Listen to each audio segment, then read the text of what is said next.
welcome. I'm Ben Heckman. I'm the library director here at the Bexley Public Library, and I want to welcome you in person here, and those that are online, welcome to tuning in tonight here at the library. We are lucky enough to be celebrating local journalism tonight, the fourth estate, as it were, and like public libraries is a pillar that is very important to our overall democracy. You can feel the Bexley love in the room tonight. It's like a big family gathering because our special guests for the evening, Ellen Fishel and Amy Vick, were both editors of The Torch at Bexley High School, which, if you didn't know, is technically the longest published newspaper covering the Bexley community.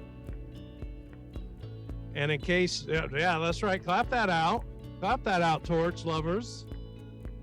And in case you're curious to see the copies of the paper, you should check out our digitized issues, which are accessible through our library website. I think there's 900, almost 500 of the 900 digitized. So you can look up these two, I'm sure. Tonight's program is hybrid. So anyone online who has a question, feel free to submit it in the chat. For those that are here in person, please raise your hand and we'll bring the mic over so it can get captured for the recording. And more about tonight's guests, Ellen and Amy, since leaving Bexley, both have gone on to serve their communities in numerous and meaningful ways. Amy is the Vice President for Communications and Marketing at the Columbus Foundation, and Ellen worked at the Baltimore Sun as the Director of Content Breaking News and was on the team that won the 2020 Pulitzer Prize for local reporting. It is my great pleasure to welcome Ellen Fishel and Amy Vick. Thank you very much. I know I speak for both Ellen and I, maybe. When I say that we're really excited to be here, and it has been fun just for she and I to connect in preparation for tonight. Yeah, lots of reminiscing. Lots of great memories for our years with the Torch. We had different experiences because we were decades apart, but I feel like the camaraderie that existed then and exists now is still something to be celebrated. So I'm excited to interview Ellen tonight, get some background on not only the Torch, but where she's been since. So let's just start off with the Torch. Can you tell us a little bit about your role at the Torch and how you became involved with the paper at school? Sure. I was not, we call them co-editors, but I was not in charge of the whole thing. I was a features editor. Actually, my co-features editor, Alana, is in the audience tonight. But yeah, I mean, I was always interested in reading and writing, and I, loved English and all things like that. And I always, I loved being part of a team. I loved, the camaraderie, like you said. And so it was never really a question for me that I wanted to do the Torch. If my mom would, love for me to bring up that back when I was probably in elementary school, we did a kids newspaper. So I guess you can say that that's been sort of in my blood for a while. And so, yeah, I mean, as a features editor, we assigned, and really just as a team as a whole, we assigned stories and decided what we wanted to write about. We would lay out the actual physical paper, which we had a lot of fun doing. And it was just like being on a team. It was a fun experience to kind of work together with your peers and put something out and feel accomplished at the end, and I'm sure you experienced that as well. Yeah, I think so. What was it about features that you liked? Was there something specific about that area? I really liked that you could do sort of these fun kind of pop culture adjacent stories. We would do stories on, like, what's your favorite Bexley restaurant, and just things that people liked to talk about. I liked that element of it. And I one thing that I got drilled in my head during journalism class and during Torch, we talked a lot about writing leads. And I always thought it was fun to write creative leads for features stories. That was one of my favorite parts for sure. When we were talking about favorite memories, yeah. I loved, when I was at Bexley and at the Torch, would go to writing competitions, and we would go as a team. Mm-hmm. And at that point, they would give you specific information, and you would have to go and create stories. And it was before you had cell phones and Right. before you were able to like Google anything. You know, that was one of the best experiences I remember. And going to print was also a very exciting time. Yes. Back in 1990 and 91, because we had 2 Macintosh computers in the back of the room.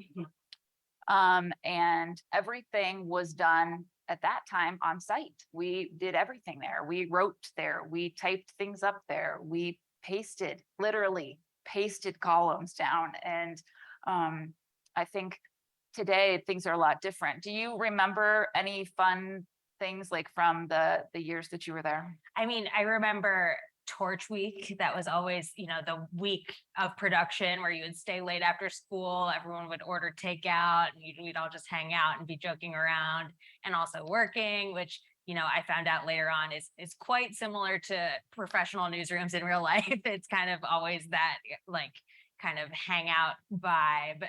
That's always really fun. And you know, Mrs. Horger, Julie Horger, who is still the advisor now, just treated us like such adults, I feel like, in that setting. And that was really nice to feel when you're 17 years old and you have this responsibility and it's yours to put together, and it's treated that way. So that sticks out for me for sure. You and I both talked about that, Yeah. and the fact that and even 30 years plus years ago, we were given a lot of freedom on the Torch. There wasn't a great deal of things we couldn't propose to write about. If we felt passionate about them, we were able to tell both sides. We dealt with some really heavy subjects. Yeah. And I think that that's one of the best things in terms of going forward, preparing me for the future, is that we were able to do those tough things. Do you feel like you guys did the same? Yeah, absolutely. And I remember feeling really lucky, especially as I kind of went on and went to college and met people from other parts of the country, that we had the freedom and the responsibility and the trust that we did. You know, not every high school newspaper is allowed to write about, you know, marijuana or, abortion and complicated topics like that. And we were allowed to, really be free and open and have the protections that like a real journalist would have in the outside world of freedom of speech. So I think that we were really lucky to have that in a high school setting. Yeah, and I think a lot of that comes from the advisors. And I know that my advisors here tonight, Peg Zidonis, who for many years led the Torch, had that trust in us. Mhm. And I feel like having an advisor and a mentor and someone that you can work with and succeed and fail and challenge and all of that with. Tell me a little bit about your relationship with the advisor and what that meant. Yeah, it was great. I mean, like I said, I think we all felt like we were part of one big group, and she was just another, player in that group with us. And we had all these inside jokes. And one thing that I remember specifically is that anytime someone would say a phrase that sounded like a good band name, we were like, oh, let's write that down on the wall. There's a whole list on the dry erase board of like hypothetical band names, so we would just joke around and do things like that. And she would definitely, like I said, trust us and trust our judgment and, really just be there to guide us. And we were the ones who were allowed to kind of make the decisions about what we wanted to write about and how we wanted things to look, and everything was kind of in our hands with the helpful guidance of Porker. Yeah. Yeah. So tell me some of the things that you feel you learned. What were some of the lessons you learned during your time at the Torch that you feel served you well in your journalism career?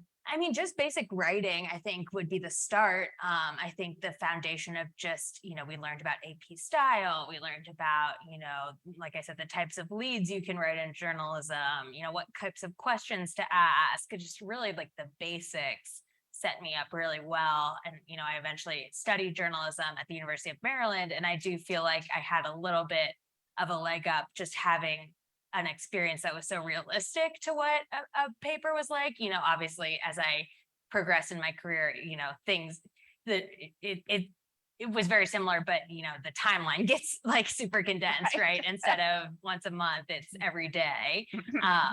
But I think just the basic foundations of writing and ethics. I remember we talked a lot about, libel and, the ethical decisions you have to make as a journalist and the legal decisions, which is something that's super important, and, gives you a good foundation to do good work in the future. How did working with young people, even your co-staff, I guess, at the Torch, set you up for how you would work with other reporters? Sure. Yeah. I mean, teamwork is key in a newsroom. It's such a collaborative process. You have reporters, you have editors, you have photographers, you're kind of coordinating everyone at once. I kind of, my job at the Sun that I ended up with, as a breaking news editor, you're coordinating so many things. So just being able to work as a team is so important. And, you're all in it together. You all are in service of the reader, really. That's who you're working for. And it's, definitely that type of experience was the Torch for sure. Tell us about your experience in college and journalism. And is it something that did you write for the paper when you were in college? And what was your kind of trajectory after you left high school? Yeah, so I knew I wanted to study journalism mostly just because I wasn't sure what else I wanted to do, and like I said, I knew I liked writing and reading, and it seemed, a little bit more practical to do something that was kind of specific. And I knew Maryland had a good journalism school, and that's how I ended up there. And I think what I got most out of college, like you said, was the experience working at the student paper and also all the internships I was able to do. Because with journalism, I think it's so important to have practical experience, which, again, the Torch set us up well for that. You can learn about it all you want, but it's really not real until you do it. And you don't truly learn, I think, until you're in that experience of actually putting it into practice in real life, not in a class, or not in a classroom setting. So that, I think, was really the benefit of me studying journalism, was the ability that I had to get internships at places like USA Today and eventually the Baltimore Sun, which is how I got my job. So the proximity to DC and the proximity to all the news that happens there was great to be around. And I was never really positive that I was definitely going to end up doing journalism as a career, as most recent college grads. I was just happy to have a job offer, so, and I actually thought I was probably going to be doing more like the magazine side of things or feature side of things. And then, I just got a copy editing job opportunity, which was my first job at the Sun. And then just kind of kept getting asked to do different things and learning as I went. And it's hard to believe that it led to where it did. What was your least favorite job on the climb?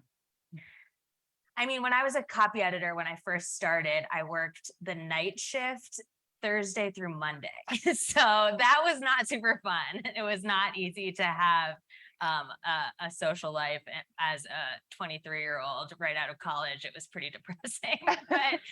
But with newspapers and with journalism in general, if you prove that you can do it and you prove that you're willing to learn and do different things, I'm sure we'll talk about this a little bit more later, but there's such a starvation of resources that if you raise your hand or you're ready for another opportunity, you'll get that very quickly. So luckily I soon got off the night shift. So let's talk a little bit about that. While you were at the Baltimore Sun, you were part of a team that won the Pulitzer Prize in 2020 for local reporting. Can you share a little bit about what that story entailed and what it meant to be honored in that way and with a group of people? Sure. Yeah, the story is a little niche. It's a very much a Baltimore specific story, which, I think shows the importance of local journalism. Nobody's going to be doing stories about your local community except your local newspaper outlet.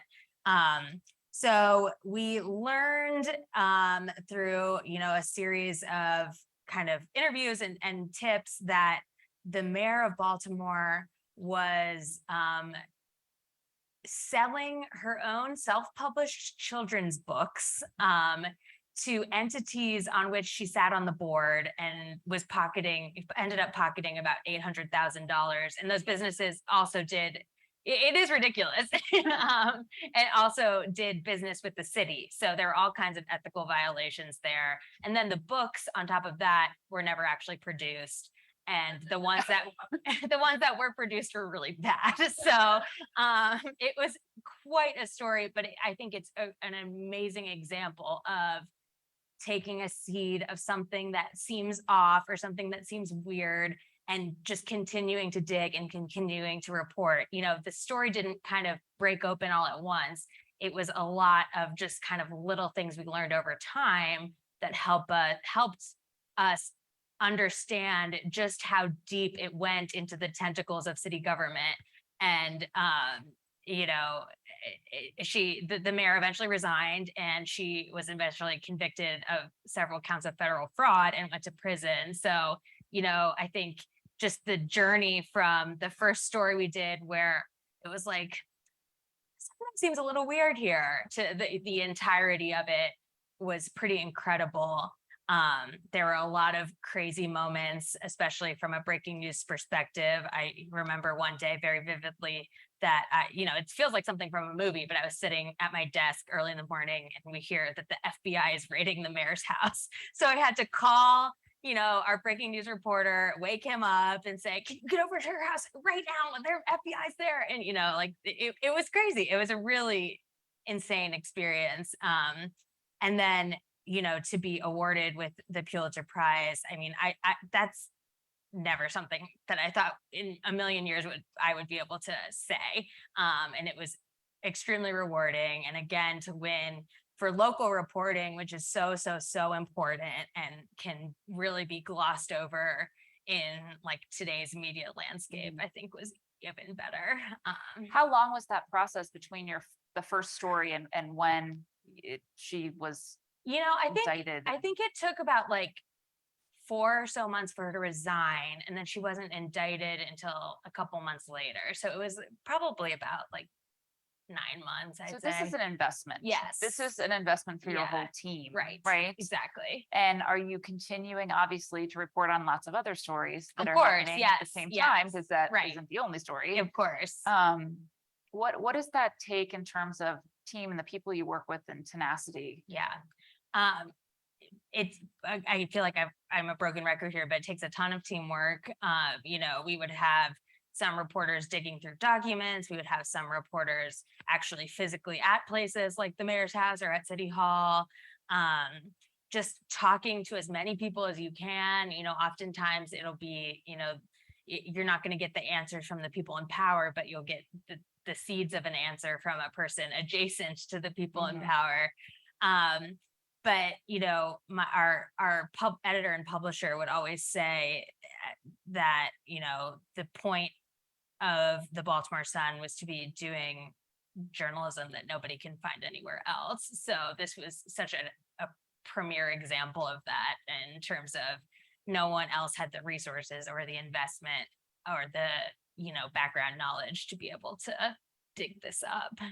So we felt really proud of that. But you're right, as that was happening, other news was still happening and sports was happening. The world continues to go on. And so, we had to structure the newsroom in the right way, where we had the resources on the right things. And sometimes that means, what stories are we not going to do? Right. What stories can people see on every TV news station or read about on social media? And maybe we skip those that day so we can keep digging to the really big stuff. Let's talk. You and I talked the other day a little bit about accountability Mhm. and the importance as a journalist Yeah. of holding people accountable, even when it's uncomfortable, Yeah. even when it's people you never think would be doing bad things. Yeah.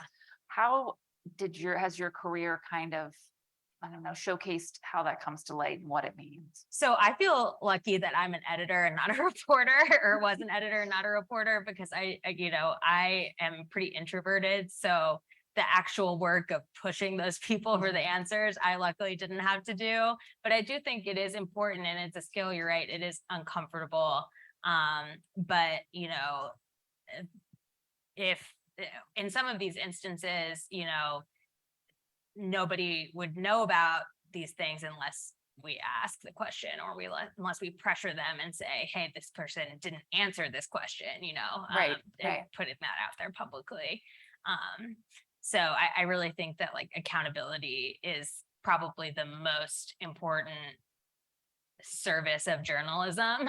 It's not always the most interesting or the most, fun or exciting. Sometimes it means looking at a bunch of meeting agendas for the Board of Public Works, and that's nobody wants to read about that. That's not that fun. But you might find something there that's not right or not how it should be, and you never know where those things are going to be. So you kind of have to check. So I think, for all of the things that the readers see that we produce, there's so much more going on behind the scenes that, maybe didn't amount to anything, but you have to check it out to make sure. That whole accountability piece, when you think about the Torch and the young people, journalists that are writing today, what are some of your pieces of advice for them? I think that journalism is changing so quickly, and I think the most important thing for young people is to shape the industry into telling stories the way you want to find them. You're not going to pick up a newspaper every day, a print newspaper. People my age don't pick up a print newspaper every day. But the value of news and the value of knowing what's true and what's not, and what biases exist, and just knowing what's going on in your community, that still has to happen, and it still is happening. It's just happening in non-traditional ways. So I think that for people, younger people who are interested in going into journalism, there's like a real opportunity to kind of, because people who work at local newspapers don't know how to do that either, so they need people who are young to tell them how they would want to consume news and listen to them. And so I think there's a really great opportunity for people in that generation to kind of shape the future of media. Yeah, describe, coming from many, many years in newspapers, describe how you kind of see the state of newspapers today, and what you saw over the years as digital media really started to creep in and become kind Sure. of a real source. Yeah, I can't pretend to have any answers about how to make local journalism survive. I think it always will be there, but again, it's just in different forms. For example, by the end of my tenure at the Sun, I was barely worrying about what was going to go in the print paper the next day. We were producing news happening now for our readers right then, and then at the end of the day, we would take the best of the best and put it in the paper, and that wasn't really our responsibility. So I think it's just changing, and I think that in terms of journalism, local journalism, it's important to get people to understand the value of it and to be willing to pay for it.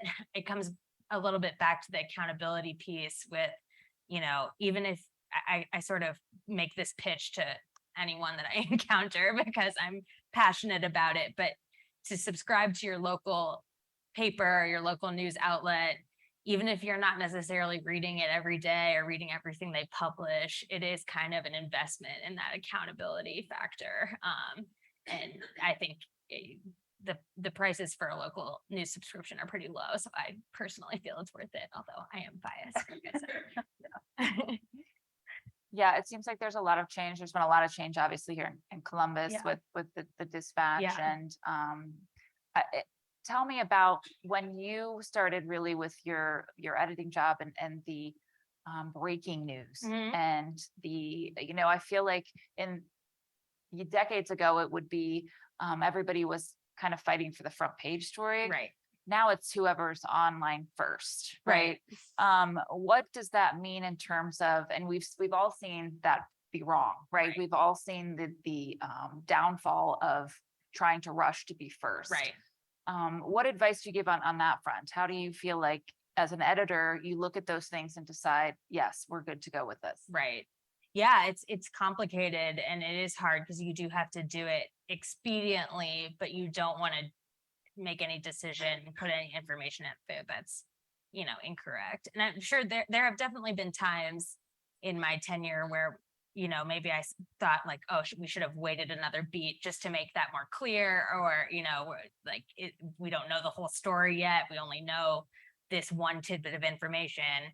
Is it misleading to just put out that one tidbit of information? So it's really fluid. And I think that's where having a good sort of editing bench is really important. And the people who, have that judgment and that authority, I think I was really lucky to learn from a lot of really great editors who had that great judgment. And when you are publishing something as kind of the paper of record or the outlet of record, it means something when you say it. So, it sometimes if you feel the pressure to get it out there because you say like, oh, so many people are tweeting about this, like everyone knows what's happening, but it legitimizes it when it comes from an official news source. So you do have to kind of take that beat, check everything over quickly, and then get it out there. It is always moving quite fast. And then, a thing that's different nowadays is that we might publish a first version of a story that's like 4 sentences long, and then 10 minutes later we add what we know now, and it's just constantly updating. So that definitely wasn't a thing that you could do before. Right. So that's different, right? Because you can go in and change things. You can correct things. Right. You can make edits on the fly, which we could not do in the Torch. No. Right. No. Once it was printed, it was like, that was it. You were done. Yes. So you recently transitioned from the Sun and kind of retired from journalism to a different role in the communications field. Can you share a little about that decision and what you're doing now? Yeah. So I left the Sun in June. It was a really tough decision. I kind of just felt like I was ready to try something new. I started there right after college. I worked there for 9 years, and it was the only like job I had ever known. And I think, I was just kind of feeling what a lot of people felt after COVID, and just the sort of burnout and the, sense of existentialism of what is next.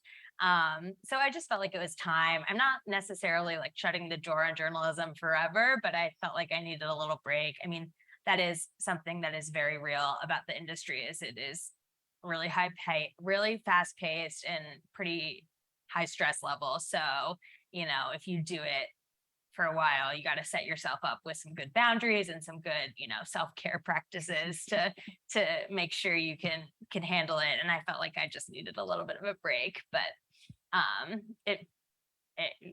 feel like I'm still using the skill sets that I learned throughout my journalism career, just in a different environment now. And now I work in communications for Johns Hopkins Hospital, which has been really interesting to sort of learn how stuff works on the other side of the media landscape. Yeah, absolutely. Anything from, I was trying to think back to when I was on the Torch and there were some breaking news things that happened. We actually, I think we're going to print, or we were at school when the war broke out in 1991. And so I feel like there have been instances over the years where there have been major things that have happened. Do you remember anything that happened during your time at the Torch that was like a big deal? I don't know. I'm a lot. Obama did get elected while we were at, but I don't remember like reacting to that from the Torch perspective. I think I can't. I know that there were like probably some pivotal like local elections and things like that. My mom was on the school board at the time, so I remember there were like some controversies about like athletic policies and things like that.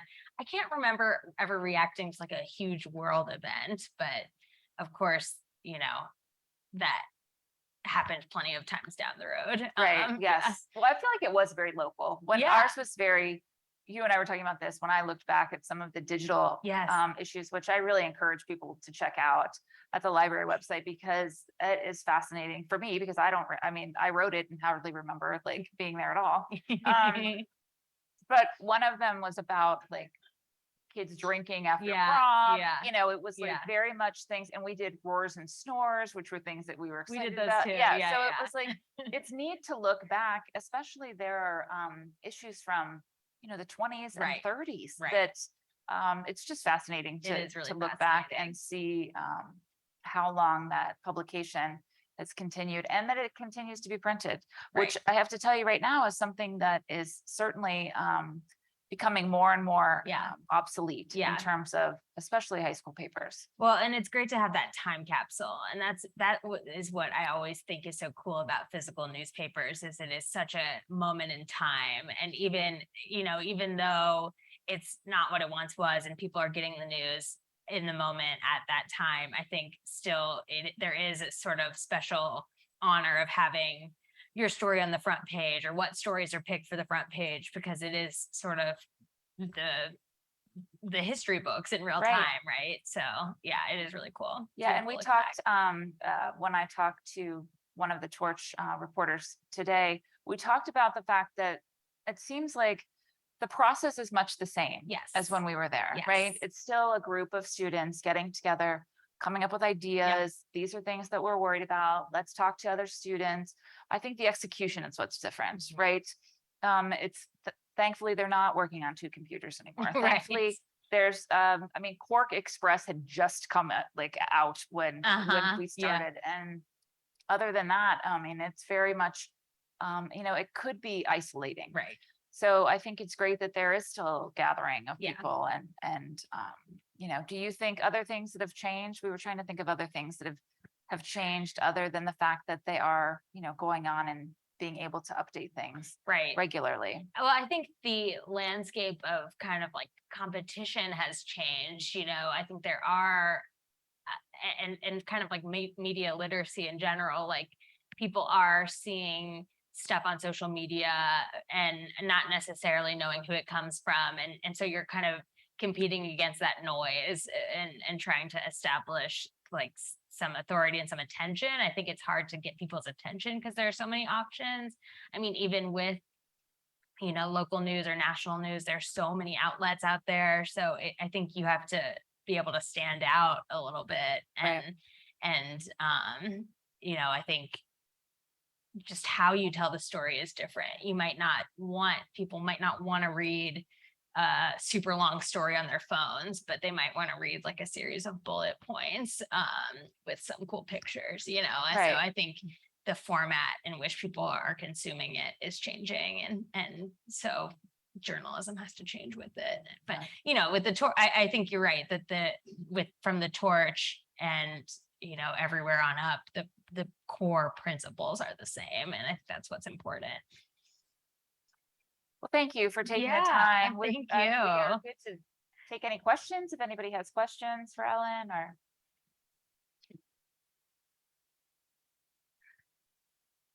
Just when you're working on the Torch, and do you have any time when your friends have one topic you want to talk about, and your advisor say, no, that's not something you should write? The reason I'm asking is that I grew up in China, and I lived there for almost 30 years. So I was always told, there's always something you should not say, you should not write. So I wonder, do you have that time when you are thinking totally differently with your advisor, and how did you resolve that disagreement? Thank you.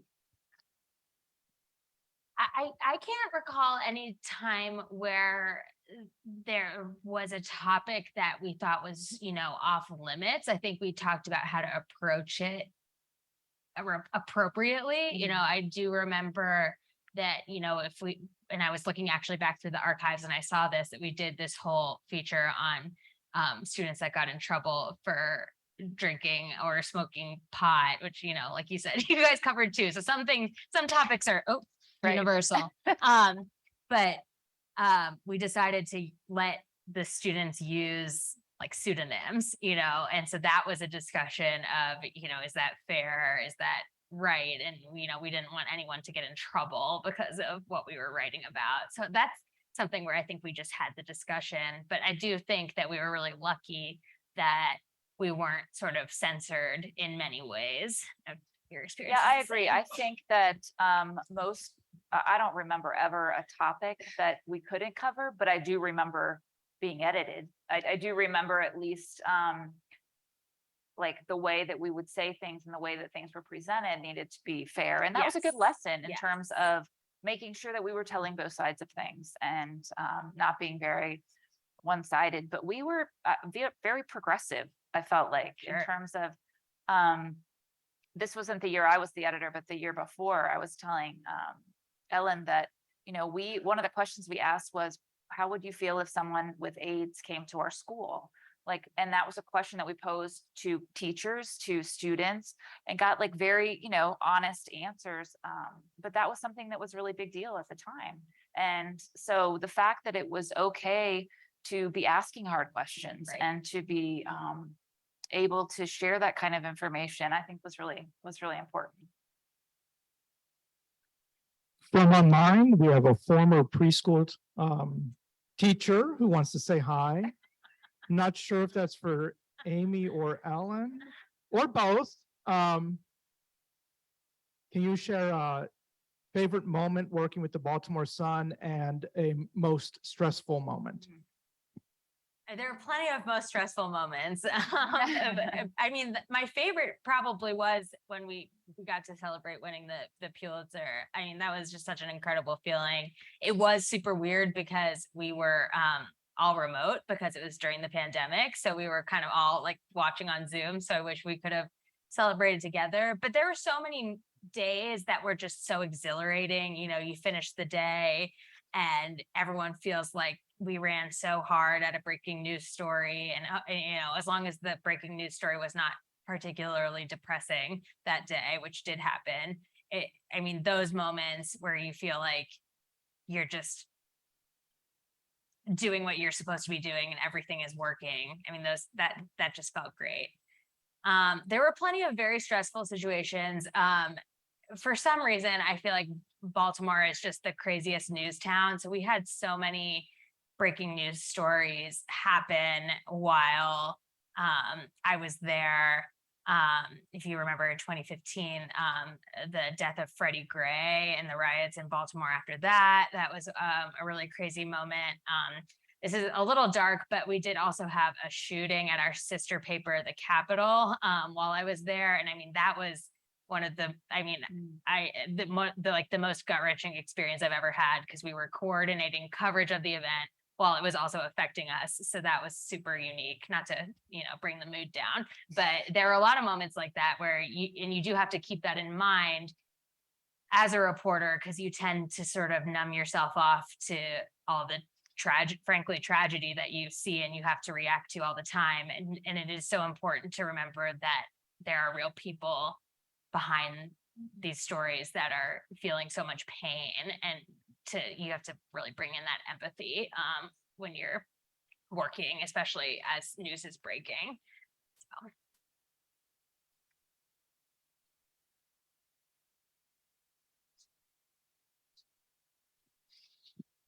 On the mayoral scandal story, can you talk a little bit about what was sort of the first piece of information that led to the first story? And then what would you consider to be the biggest break in the story that you really thought, oh my gosh, this is much bigger than we'd even thought? Yeah.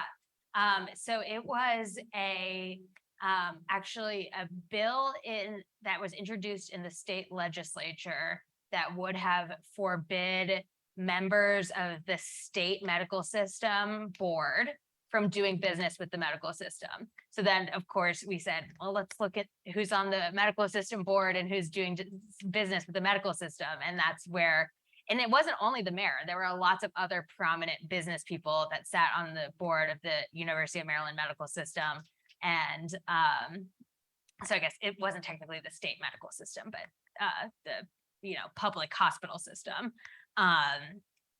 And what's going on, what kind of deals are they getting, what sort of profits are they making from this? And I was actually recounting this story to my mom this morning, where I remember sitting in our news meeting and our politics editor saying, Luke, our reporter, called the mayor for comment and she sounded worried. So I think that was sort of like our first sign, and he knew her so well from covering her over the years that we should keep looking into this. I think a big break was when we learned that this group called Associated Black Charities, which is a nonprofit that does a ton of work with the city, that they had bought a bunch of books. There was a moment where we learned that a bunch of books were sitting in a city school system warehouse in boxes unopened. That was a pretty big moment. And yeah, so it was kind of just like little strings that we pulled along the way. And it was, you know, every time we felt like we had figured it out, something else crazy happened. She also, just if you want a little bit of comic relief, John Oliver did a bit about this, where they showed a press conference that the mayor had in which she was defending herself about these books by displaying that she also had a line of children's clothing that she was showing off for the camera. So there were lots of crazy twists and turns along the way. Did she ever give any comment or any type of? You know, she did as it went on. Eventually, she kind of went into like hiding, and we were went out of public view, and we were mostly talking through her attorney. So at a certain point, she definitely stopped talking to the press. But yeah, there was a time at the beginning where she thought it was going to go away, I think. So she was still kind of participating and answering questions. But yeah, and that is a difficult part of journalism, is that at some point people might just fully start ignoring you. So then you have to find another way to get the answers that you need. We have another online. What would you say to a high school senior who is thinking about journalism as a major in college? I would say try to diversify your skill sets as much as you can. I think I was talking to Cece, the reporter from The Torch. I think data journalism is such a huge field right now and a huge need, and there aren't that many people who can understand both the mechanics of producing data and understanding data and also the tenets of journalism. So I would highly recommend doing something like that if that's interesting to you. But I think, my second piece of advice would be to just get as much practical experience as you possibly can. You know, is there a school paper? Is there a local paper you can, write an occasional article for? That's super key, I think.